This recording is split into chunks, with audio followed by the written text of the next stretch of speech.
Villain husband season 2 episode 25. ఇక story ఏంటో చూద్దామా? పదండి వెళ్దాం.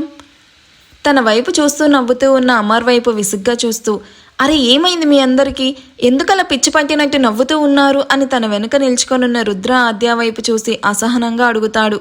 జై వాయిస్కి రుద్ర తన నవ్వు కంట్రోల్ చేసుకుంటూ, నీకు ఫ్యాషన్ సెన్స్ ఉందని తెలుసు కానీ మరీ ఇంత యూనిక్గా ఆలోచిస్తావని ఐ డిడ్ంట్ ఎక్స్పెక్ట్. జై, అంత యూనిక్గా ఇప్పుడు నేనేం చేశాను అండ్ దేనికి మీరు ఇలా నవ్వుతున్నారో చెప్పండి ఫస్ట్.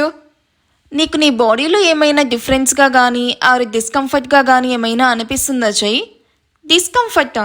అలాంటిదేం లేదే, ఐఎమ్ ఓకే అని తనను తాను చూసుకుంటూ చెప్తున్న జైని చూసి ఆద్య నవ్వుకుంటూ జై చేయి పట్టుకొని తనని హాల్లో ఉన్న బిగ్ సైజ్ మిర్రర్ ముందు నిలబెట్టి తన బ్యాక్ కనిపించేలాగా జైని టర్న్ చేసి చూపెట్టగానే తన బ్యాక్ ప్యాంట్ కట్ చేయడం వల్ల కనిపిస్తూ ఉన్న తన బాడీని చూసి ఆ అని అరిచి రెండు చేతులు వెనక్కి అడ్డు పెట్టుకొని వెనక్కి నడుస్తూ తన రూమ్కి పరిగెడుతూ ఉన్న జైని చూసి హాల్లో ఉన్న అందరూ నవ్వుతూ ఉంటారు. డ్రెస్ చేంజ్ చేసుకుంటూ ఉన్న జైకి అది ఆద్య పని అని అర్థమవ్వగానే నైట్ రూమ్కి వచ్చాక చెప్తానే నీ సంగతి అని పళ్ళు నోరుతూ డ్రెస్అప్ అయ్యి అందరితో పాటు డిన్నర్కి డైనింగ్ టేబుల్ దగ్గర కూర్చుంటాడు. తనను చూసి నవ్వుతూ ఉన్న ఆద్యను శైలు గుడ్లూర్మి చూడడంతో ఆద్య కామ్గా డిన్నర్ ఎంజాయ్ చేస్తూ ఉంటుంది.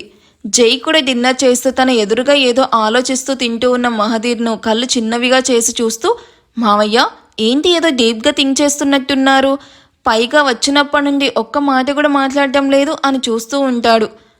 మహి ఏమైందిరా, ఈవినింగ్ నుండి డల్గా ఉన్నావు, ఇప్పుడు కూడా డిన్నర్ చేయకుండా ఏదో ఆలోచిస్తూ ఉన్నావు, హెల్త్ ఏమైనా అప్సెట్ అయిందా, డాక్టర్ని పిలిపించనా అని అడుగుతూ ఉన్న వినయ్ వర్మ మాటలకి అందరూ మహదీర్ వైపు చూస్తారు.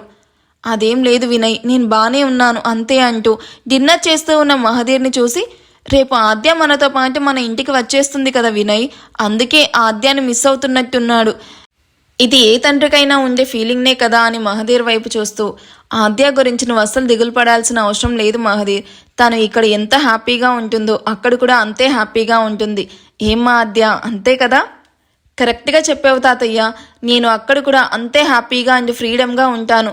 డాడ్ నువ్వు అస్సలు నా గురించి వరీ అవ్వకు, నీకు నన్ను ఎప్పుడైనా చూడాలి అనిపిస్తే వచ్చేసాయి వెంటనే అని నవ్వుతూ చెప్తున్న ఆద్యాను చూసి మహదీర్ మొహం ఆనందంతో నిండిపోతుంది.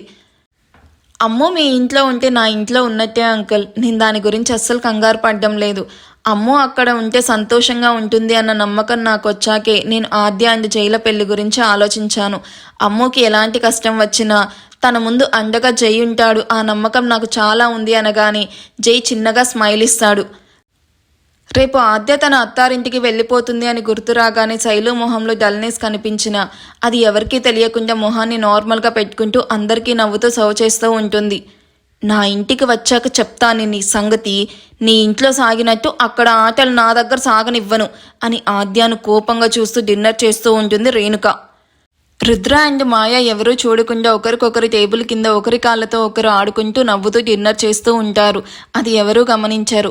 ఇంకోవైపు సడన్గా ఇంటికి వెళ్ళిపోయిన మాన్య గురించి ఆలోచిస్తూ రేపు రెస్టారెంట్లో తన ప్లాన్ ఎలా చెయ్యాలా అని థింక్ చేస్తూ ఉంటాడు అమర్.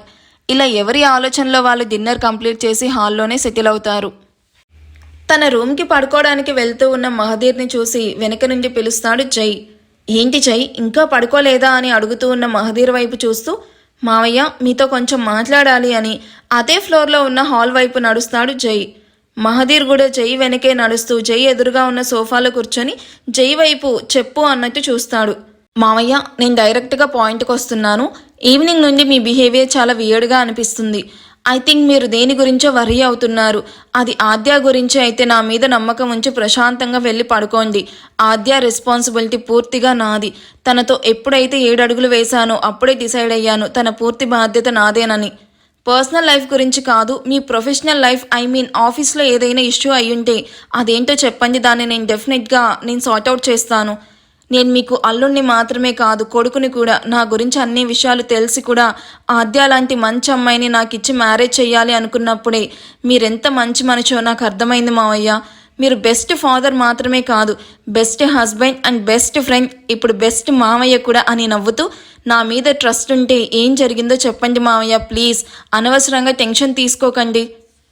మహదీర్ జై చేతిని తన చేతులతో హోల్డ్ చేసి, నీ మీద నాకు నమ్మకం ఉన్నా ఎక్కడో చిన్న డౌట్ ఉండేది జై, నువ్వు మాతో కలవగలవా, నీతో అమ్మో హ్యాపీగా ఉంటుందా అని.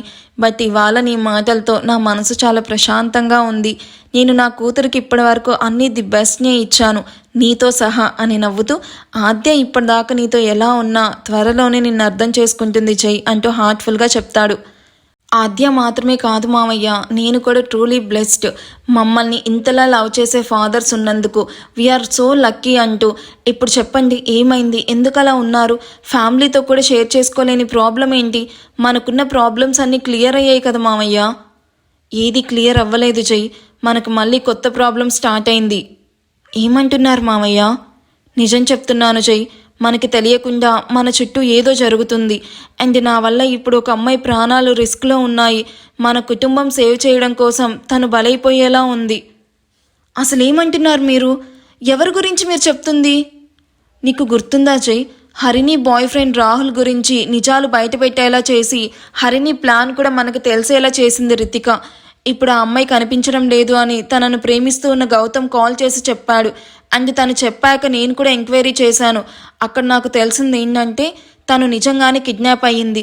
ఎవరు చేశారో అండ్ ఎందుకు చేశారో తెలియదు, కానీ వాళ్ళు కావాలనే రితికాను ఎత్తుకుని వెళ్ళిపోయారు. వాట్? కానీ ఎందుకు? ఆ అమ్మాయికి ఎనిమీస్ ఎవరుంటారు మామయ్య? తను ఆర్ఫన్ అని చెప్పారు కదా. అలాంటి అమ్మాయిని కిడ్నాప్ చేయాల్సిన అవసరం ఎవరికుంటుంది? ఒకవేళ డబ్బు గురించి అయ్యుంటే ఈ పాటికే గౌతమ్కి వార్నింగ్ కాల్ వచ్చిండేది. సో ఇది డబ్బు గురించి చేసిన కిడ్నాప్ కాదు, ఇది వాంటెడ్గా చేశారని అర్థమవుతుంది జై. బట్ ఎవరు చేశారో తెలియడం లేదు. పైగా ఆ అమ్మాయి చాలా మంచి అమ్మాయి, ఎవరి గురించి తను పట్టించుకోదు, తన వర్క్ తను చూసుకుంటుంది. నో మామయ్య, ఏదో జరుగుతుంది, లెట్ మీ థింక్ అని ఆలోచిస్తూ ఉన్న జైకి హరీష్ స్ట్రైక్ అవుతాడు. వెంటనే మహదీర్ వైపు చూస్తూ, నాకెందుకో హరీష్ మీద డౌట్గా ఉంది మామయ్య. వాడికే రితికాను కిడ్నాప్ చేసే నీడ్ కూడా ఉంది. ఎందుకంటారా? రితికా వల్లే హరిని ప్లాన్ మొత్తం లీక్ అయింది కాబట్టి వాడు రితికాను కిడ్నాప్ చేసి ఉండొచ్చు. వెంటనే కిడ్నాప్ చేస్తే మనకి డౌట్ వస్తుంది అని మనం అందరం మన లైఫ్లో బిజీగా ఉన్నామని కన్ఫర్మ్ చేసుకొని ఇప్పుడు కిడ్నాప్ చేసుంటాడు. ఆర్ యూ ష్యూర్ జై? నాకెందుకో వాడు కాదు అనిపిస్తుంది. నో మామయ్య, ఖచ్చితంగా వాడే. రితికాను అడ్డు పెట్టుకొని వాడి బాబును బయటకు రప్పించే ప్లాన్ కూడా అయ్యుండొచ్చు. మనం ఛాన్స్ తీసుకోకూడదు మామయ్య. ఈ టైంలో వాడు ఎక్కడుంటాడో నాకు బాగా తెలుసు. మీరు వెళ్ళి పడుకోండి, వాడి సంగతి నేను చూసుకుంటాను అని మొబైల్లో ఎవరికో మెసేజ్ చేస్తూ వెళ్ళడానికి పైకి లేచి నిల్చుకుంటాడు. ఆగు జై, నువ్వు ఒంటరిగా వెళ్ళకు, నేను కూడా వస్తాను. నో నీడ్ మావయ్య, అమర్ ఆర్యన్ కూడా ఉన్నారు కదా, వాళ్ళు కూడా వస్తున్నారు. ముగ్గురం వెళ్ళి వాడిని ఈడ్చుకొని వస్తాము. రేపు మార్నింగ్ నా గెస్ట్ హౌస్లో రితిక ఎక్కడుందో వాడి నోటితోనే చెప్పిస్తాను. బాయ్ మావయ్య అని హడావిడిగా పరిగెడుతూ ఉన్న జైని చూసి మహదీర్ గుండె ఆనందంతో ఉప్పొంగిపోతుంది. ఫాస్ట్గా డ్రెస్అప్ అయి వెళ్తూ ఉన్న జైని చూసిన ఆద్య, ఏంటిది వీడు ఇంత హడావిడిగా ఎక్కడికి వెళ్తున్నాడు, ఇంత నైట్ ఎక్కడికి వెళ్తున్నాడబ్బా అని ఆలోచిస్తూ, ఇంకెక్కడికి అయి ఉంటుంది, పాపం పెళ్ళైనప్పటి నుంచి బాగా గ్యాప్ వచ్చింది కదా, ఆ విహార వేదన మొత్తం తీర్చుకునేందుకు వీడి గర్ల్ ఫ్రెండ్ దగ్గరికే వెళ్తున్నట్టున్నాడు. చిచ్చి, వీడి జన్మకి మారడు. అయినా వీడు ఎక్కడికి పోతే నాకెందుకులే అని లైట్ ఆఫ్ చేసి పడుకుంటుంది. కానీ ఆద్యాకి ఎంతసేపటికి నిద్ర పట్టదు. ఏంటిది, నిద్ర అస్సలు వచ్చి చావడం లేదు. వాడు హాయిగా తన గర్ల్ ఫ్రెండ్ కౌగిల్లో కరిగిపోతూ ఉంటాడు, నేను మాత్రం వాడి గురించి ఆలోచిస్తూ ఇలా పిచ్చిదానిలా మేల్కొనున్నాను. ఐ హేట్ యూ జై అని పిల్లో విసిరేస్తూ అరుస్తూ ఉంటుంది. నాకు కామెంట్స్ వస్తున్నాయండి, మెంబర్షిప్ తీసుకొని మనీ పే చేసాం కదా, అయినా మీరు డైలీ వీడియోలు పెట్టట్లేదు అని అడుగుతున్నారు. యాక్చువల్లీ మండే నుంచి ఫ్రైడే వరకు మాత్రమే నేను వీడియోస్ ఇవ్వగలనండి. సాటర్డే సండే ఇవ్వడానికి అవ్వదు. నాకు 18 months పాప ఉంది. తను ఇప్పుడు మా అమ్మ వాళ్ళ దగ్గర ఉంటుంది. వీకెండే నా దగ్గరకు వస్తుంది. సాటర్డే సండే తనతో ఫుల్గా టైం స్పెండ్ చేస్తాను. సో తనకి నా చేతితో కుక్ చేసి పెట్టడం, తనతో ఆడుకోవడం, తన షాపింగ్ ఉంటే అలాంటివి చేయడం. సో కంప్లీట్గా నేను ఇంకా నా పాపకి ఇచ్చేస్తాను. నేనే కాదు, నా హస్బెండ్ కూడా అంతే. చాలా మిస్ అయిపోతూ ఉంటాము ఆ అమ్మాయిని. వీక్ అంతా ఎప్పుడెప్పుడు వీకెండ్ వస్తుందా, తనతో కలుద్దామా, ఆడుకుందామా అన్నట్టు ఉంటుంది. నా దగ్గర పెట్టుకొని చూసుకోవడానికి నాకు టైం సెట్ అవ్వట్లేదు.